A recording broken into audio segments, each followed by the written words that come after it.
Salut, je suis David de Monsieur Cheveux, la chaîne d'information sur la perte de cheveux et ses solutions. Aujourd'hui, on va faire la deuxième partie de la vidéo, tout savoir sur la greffe de cheveux pour devenir un expert.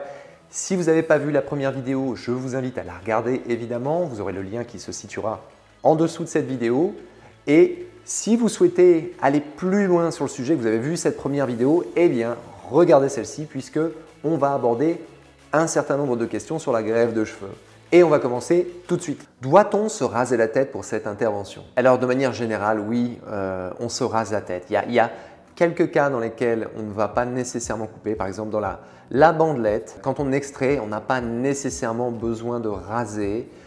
Et de même si on travaille dans des petites zones, par exemple des golfs qui sont déjà vides ou une zone qui est totalement vide, ça ne sert pas nécessairement dans ce cas de figure de raser complètement la tête.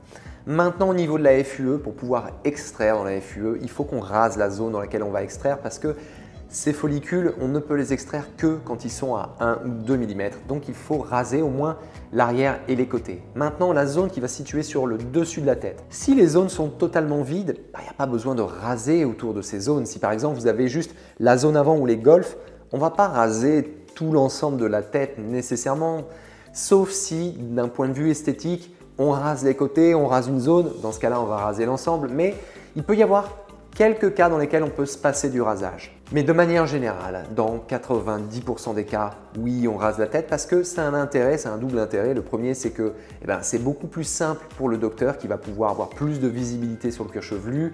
Et le deuxième intérêt, et donc un meilleur travail de sa part, plus de densité. Et puis, le deuxième intérêt, c'est que ce sera beaucoup plus facile pour vous, après cette intervention, de faire les soins sur un cheveu qui est ras parce que vous voyez toutes les petites follicules qui ont été implantées. Si vous travaillez entre des cheveux longs, là, ça devient compliqué parce que vous ne voyez pas les follicules. Donc, pour réussir à faire les petits massages, à faire les shampoings, à ne pas trop appuyer, vous ne savez pas où vraiment vous appuyer, c'est plus compliqué. Donc, de manière générale, c'est pour ça qu'on rase la tête. En combien de temps est-on présentable? Là encore, ça va dépendre un petit peu de la technique. Pour de la technique de bandelette, ça peut être 2-3 semaines, on va dire, et ça dépend, là encore. Mais globalement, vous avez cette cicatrice. Si elle est entre les cheveux, bon, c'est pas trop visible.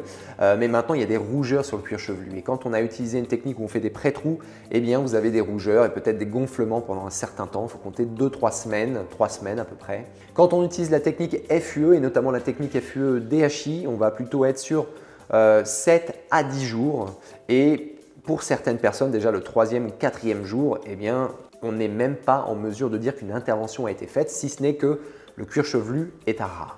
Au bout de combien de temps peut-on retrouver une vie normale? Une vie normale, c'est-à-dire vraiment ne pas se soucier de cette greffe, c'est-à-dire dormir comme vous le souhaitez, faire du sport comme vous le souhaitez, remettre un casque, pouvoir faire des shampoings, utiliser de l'eau chaude, froide, vous sécher les cheveux. Il faut compter à peu près 1 mois pour ne plus avoir se soucier finalement de cette intervention. Dans le premier mois, on fait attention, notamment dans les 2 premières semaines où là, les follicules ils peuvent encore se décrocher, donc il faut vraiment faire très attention. Puis à partir de la 3e, 4e semaine, ça devient plus facile, ça devient moins risqué, mais il faut vraiment 1 mois révolu pour que vous n'ayez plus à vous soucier finalement de rien et d'avoir finalement de retrouver une vie totalement normale.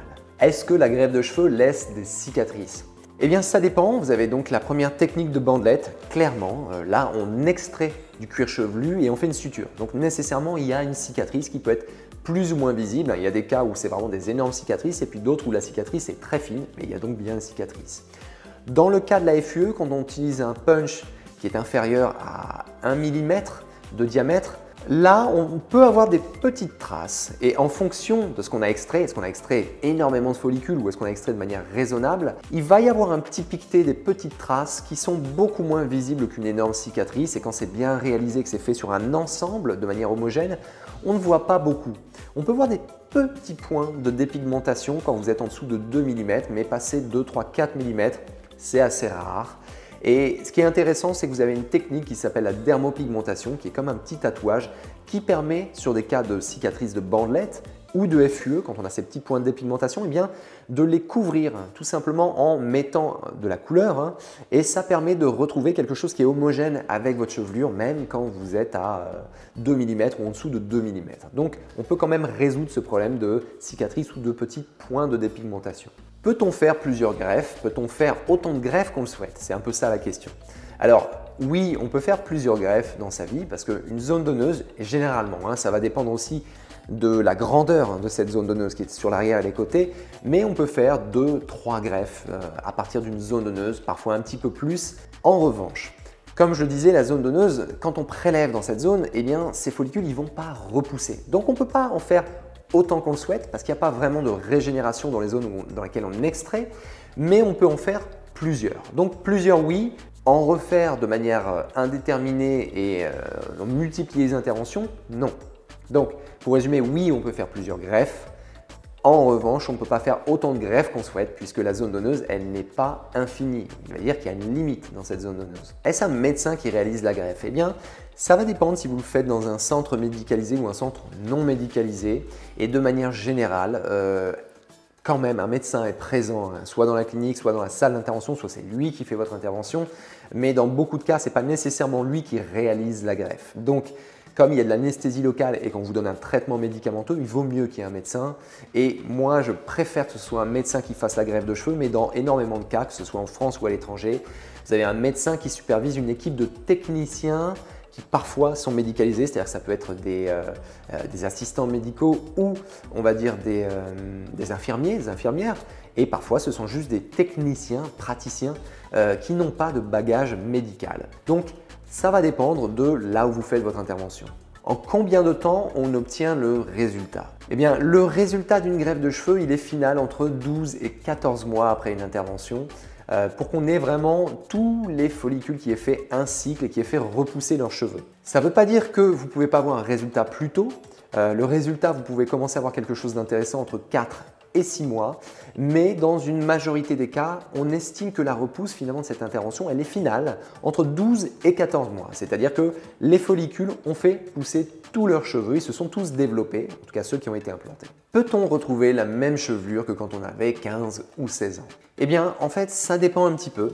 Si vous n'avez pas une énorme perte et que par exemple, vous ne perdez qu'au niveau des golfs et qu'on sait que ça ne va pas beaucoup se développer dans votre vie, oui, on peut retrouver un niveau de densité apparent à l'œil qui est quasiment le même que quand vous aviez 15-16 ans, donc c'est possible. Sauf que les proportions du visage, elles évoluent toujours un petit peu, donc la ligne va reculer un peu, et ici les tempes vont s'ouvrir un peu, donc on ne va pas nécessairement essayer de vous faire retrouver cet aspect, mais techniquement on peut. Maintenant, dans le reste des cas, dans la majorité des cas quand même, quand vous avez une alopécie qui est progressive et qui est progressive sur plusieurs années, sur des dizaines d'années, eh bien si vous commencez à essayer de trouver la même densité dans une zone, vous risquez d'utiliser beaucoup trop de follicules de la zone donneuse et de ne plus pouvoir implanter dans les zones qui vont se dégarnir plus tard. Donc, les docteurs vont mettre moins de densité que celle qu'il y avait auparavant pour pouvoir, pas anticiper, mais conserver des follicules dans la zone donneuse pour des interventions ultérieures. Et dans ce cas-là, donc, on ne va pas pouvoir vous faire retrouver cette chevelure et cette densité optimale que vous aviez quand vous aviez 15 ans. Est-ce que la greffe marche systématiquement? La greffe, quand elle est bien réalisée, c'est-à-dire qu'elle est faite par un docteur, qu'elle est faite dans les bonnes conditions, que le matériel est le bon, que c'est fait dans des conditions d'hygiène, ça donne de bons résultats et on va dire que le taux de réussite, il va se situer autour de 90, 92 et quelques pourcents. C'est-à-dire que les follicules sont implantés, ils se développent. Il y a quand même des cas, et on va dire entre 8 et 10% des cas dans lesquels on ne sait pas nécessairement pourquoi, mais les follicules implantés ne se développent pas complètement ou alors ne se développent pas tout court. Donc, ce n'est pas la majorité des cas, mais ça peut arriver, effectivement. On n'a pas nécessairement d'explication à ça, mais dans une grande majorité, si c'est bien réalisé, ça fonctionne. La greffe soigne-t-elle le reste de la chevelure? Alors ça, c'est une question qu'on me pose souvent. J'ai fait une greffe de cheveux. Est-ce que ça veut dire que le fait de faire cette greffe, ça va arrêter la perte d'autres cheveux ailleurs? Donc ça a l'air d'être un peu farfelu, mais parfois c'est pas si évident. Non, la greffe, c'est pas un médicament, c'est pas un traitement. C'est-à-dire que la greffe, elle permet de retrouver une densité là où il n'y a plus de cheveux, on remet des cheveux, mais il ne va pas y avoir d'interaction positive sur le reste de la chevelure. C'est-à-dire que ça ne va pas engendrer une stabilisation de la perte ailleurs ou de faire repousser des cheveux ailleurs. Donc, la greffe ne soigne pas le reste de la chevelure. Doit-on entretenir les cheveux greffés? Oui, il faut entretenir les cheveux greffés, il faut entretenir vos cheveux de manière générale. Pourquoi? Eh bien, parce que les cheveux qui proviennent de l'arrière, ils sont normalement, théoriquement, pas trop sensibles en fait à la DHT et c'est surtout les zones dans lesquelles il se trouve où la DHT elle est moins là, elle impacte beaucoup moins. Sauf que ces cheveux, quand on va les déplacer, quand on va les mettre dans des zones qui sont réceptives à la DHT, il peut y avoir quand même un effet de cette DHT. Et même si ces cheveux vont tenir assez longtemps dans le temps, clairement, et même chez certaines personnes très longtemps, une petite partie de ces cheveux implantés dans le temps peut retomber. Donc ce n'est pas énorme, mais ça peut être quelques pourcents par an. Faites ça sur 30 ou 40 ans, il peut y avoir une perte un petit peu plus importante. On a du recul dessus, mais on sait quand même que quand on utilise des produits comme le minoxidil ou éventuellement le finastéride en gel, on va clairement avoir une qualité meilleure de ces cheveux greffés dans le temps et on va avoir une meilleure tenue. On verra qu'au bout de 10 ans, 20 ans, il y aura quand même beaucoup plus de cheveux chez une personne qui a fait ces traitements que chez une personne qui n'a pas fait ces traitements. Donc, il y a quand même une interaction sur les cheveux greffés et c'est pour ça qu'il faut entretenir ces cheveux. Est-ce que les cheveux implantés tiennent à vie? Donc là, ça reprend un petit peu la question précédente. Ces cheveux qui sont implantés, qui proviennent de l'arrière, de manière générale, les docteurs ont tendance à vous dire que oui, ça reste pour la vie. Ça reste longtemps, clairement, et c'est pour ça que ça fonctionne et c'est pour ça que la greffe de cheveux est vraiment populaire, c'est qu'on va conserver réellement un résultat de cette greffe longtemps dans le temps, c'est plusieurs dizaines d'années. Donc ça a un intérêt, clairement. En revanche, je ne dirais pas que ces cheveux ils tiennent à vie parce que pour avoir suivi des personnes sur 15 ans, quasiment 15 ans, 18 ans, j'ai quand même vu des évolutions. C'était généralement des personnes qui avaient une perte de cheveux vraiment très agressive et qui n'utilisaient pas beaucoup les produits. Donc c'est vraiment des cas dans lesquels où il y a encore une perte de cheveux agressive, où il n'y a pas nécessairement d'entretien, mais ça peut évoluer un petit peu. Donc mon conseil, c'est que même si vous allez conserver ces cheveux assez longtemps, et ça vaut le coup de faire cette greffe de cheveux, utilisez les traitements. Voilà, j'espère que cette vidéo vous a plu et si c'est le cas, je vous invite à la liker, à vous abonner à cette chaîne et à appuyer sur la cloche pour recevoir les notifications quand mes nouvelles vidéos sortent. Allez sur mon site monsieurcheveux.fr pour en savoir un petit peu plus sur mon parcours et prenez un appel conseil gratuit si vous souhaitez mettre en place un projet de greffe personnalisé. Un des membres de mon équipe ou moi-même, on se fera un plaisir de vous appeler et de parler avec vous de ce projet de greffe et de le mettre en place et de vous suivre dans tout ce process. Je vous dis à très bientôt pour une prochaine vidéo. Tchuss!